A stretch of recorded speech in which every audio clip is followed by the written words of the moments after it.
What's up, guys? This is Coach Grant with First Down Training, and today we're going to be breaking down some of the worst wide receiver bad habits that you can fall into. Let's get started.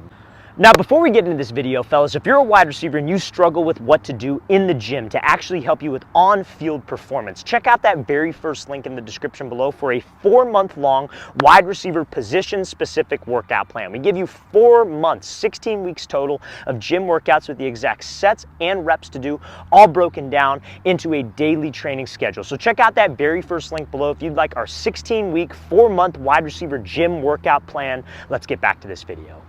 All right, guys, so the first bad habit that I want to talk about with wide receivers is what they do off the line of scrimmage that gets them jammed, okay? So now that is going to be coming up in with your stance with your hands crossed, okay? So now, if it's zone coverage, I could care less, right? A lot of people are sticklers about this and will say you should never have your hands, like they want you to line up like this even when the DB's 8 yards off. I could care less when he's 8 yards off. Would I prefer you to not be like this? Absolutely, because I feel like if we're here, we could explode off a little faster. However, when you got press coverage and you come up and this DB's in your face and you're lined up with your hands X. Like, and I know we've all seen Odell do it before. I get it. It does look cool. I'm not going to lie to you. But this is not an efficient position to fight off a press. Because if you got a guy who's right in your face and he's going to shoot hands and he's going to pop you right in your chest, because DBs are taught when they see wide receivers like this to jam right at their neck. A lot of people say, like, well, coach, I could just go up.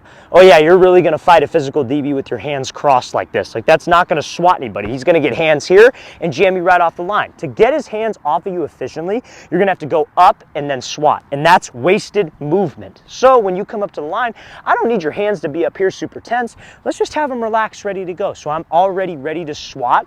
I don't have to just go across my frame, because what if this DB tries to jam right here and you can't reach him because your hands are crossed? So fellas, do not come up to the line with those hands crossed in your stance. Let's come up to the line with my hands relaxed, so I have full range of motion and my hands are ready to go to swat any type of threat from a defender.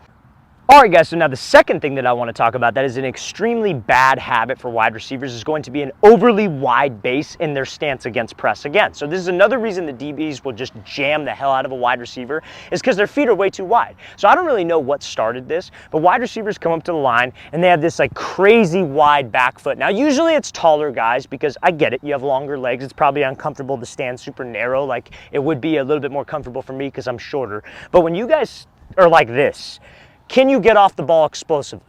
Probably not, right? So what you're gonna have to do, and you see it all the time, you're gonna probably have to take a false step, or you're gonna have to take a step, then go. And that little extra step is wasted time, wasted movement, and we are not able to get off the ball fast. Because at the end of the day, we have to get off the ball fast to be able to get into a route and to be able to keep timing with my quarterback, but also to be able to set up a release. So if you come off here and you guys are wide and this DB sees that, he's just gonna choke you off that line. You're gonna take a step and he's already gonna be in your frame jamming you. So make sure, fellas, that my feet are inside of my shoulder frame. I got a little bit more weight shifted onto my front leg so I could just explode and get into a release, get off the ball, or be able to combat a jam because my feet are inside my frame. You are more balanced when your feet are inside your shoulder frame, not way outside your frame. All right, guys, so the next bad habit that you want to try to avoid as a wide receiver is dragging on your cuts. Now, this is a popular topic in at least the wide receiver world, I guess you could say, because a lot of people think you should drag. A lot of people are anti-drag of the back foot, and I'm here to tell you that you probably should not drag your back foot on your routes when you're making a break, unless it's a tiny drag. And the tiny drag I have no problem with, but this is where the drag usually comes from. Let's say, for example, I'm running like a post route, right? So I'm breaking towards the camera here. So I'm breaking on this post and I reach way outside my frame. When I reach outside my frame, can I push off of my cut leg when it's way outside of me? No, right? And I probably don't have any balance. If I just try to cut and open up, I'm not going to have any speed. I'm probably going to drift. I won't be able to get out of the break fast. Let's put it that way, right? So what guys will do is when they reach is they drag for control. Now, the only problem is that when you drag your back foot, number one, I think it's slower. Number two, when you reach and you drag, that's an indicator. If the DB is watching your hips and he sees your pad level raised up like that, that is an easy sit for him or an easy break on the ball. So we want to try to avoid the drag at all costs. I just personally don't think we need it, right? I think if I have good mechanics, I'm in a good pad level position, my chest is slightly ahead of my waist, and I make a cut, Like that's the spot that you want to try to get to. To prevent the drag, think this. Chest stays over the waist, making a hard cut, but when you cut, we're opening the car doors, I say. You cut and we push off of that and get up into the route. I just don't think we need it. Why drag if we don't need it? Because honestly, the drag, people use it to slow themselves down. Why do we want to slow down? Let's create some energy and let's be able to drive out of the brake. Now, I get it. People will drag because they think it's for balance, and I understand that. If it's just like a little toe drag, I'm not gonna be that guy that's like, oh, you dragged your foot, you can't do that. If it's a little one and I feel like it's not leakage or making your route slow, I don't care, but I just don't think we need it. Focus on being sudden with your feet, not raising up, not reaching outside your frame, and we should be fine.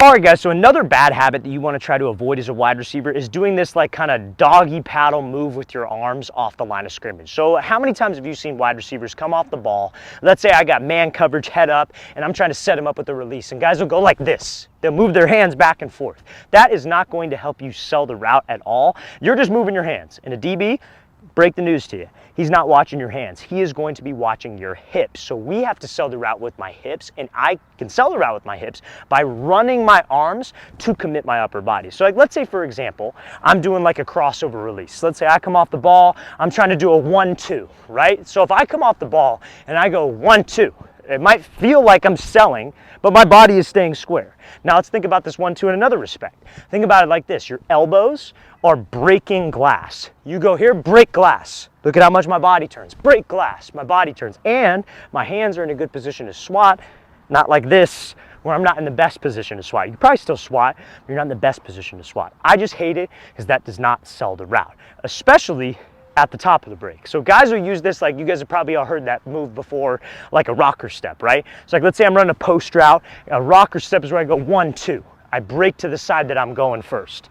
What guys like to do on the rocker step is they like to do that hands. They like to doggy paddle, if you will. They'll go here, here.